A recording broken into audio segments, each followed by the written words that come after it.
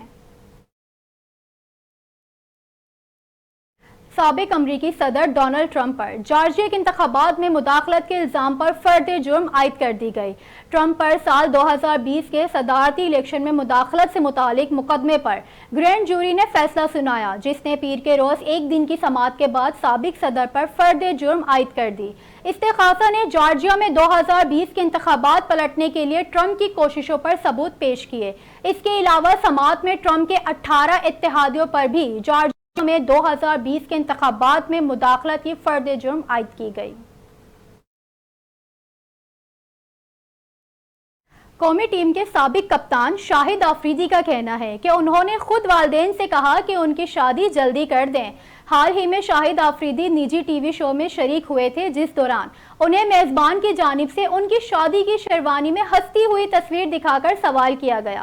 سوال کے جواب میں شاہد آفریدی نے اپنی شادی کی تصویر پر تبصرہ کرتے ہوئے کہا کہ یہاں آ کر زندگی ٹھہر سی گئی تھی۔ بات ازاں مسکراتے ہوئے کہا کہ زندگی میں آنے والی اچھی تبدیلی ہمیشہ اچھی رہتی ہے، کسی بھی انسان کی زندگی ہمیشہ ایک جیسی نہیں رہتی۔ 16 سال کی عمر اور 25 سال کی عمر میں زندگی میں فرق آ جاتا ہے۔ اگر میں آج 25 سال والی حرکتیں کروں تو وہ اچھا نہیں لگے گا، نہ مجھ پر سوٹ کرے گی۔ اپنی شادی پر بات کرتے ہوئے شاہد آفریدی نے کہا کہ میں چاہتا تھا میری شادی جلدی ہو جائے تاکہ زندگی کا نظم و ضبط بن جائے۔ میں نے خود والدین سے کہا تھا کہ میرے لیے لڑکی دیکھنا شروع کر دیں، کیونکہ میرا خیال ہے شادی کے لیے والدین کی پسند سب سے بہتر ہوتی ہے۔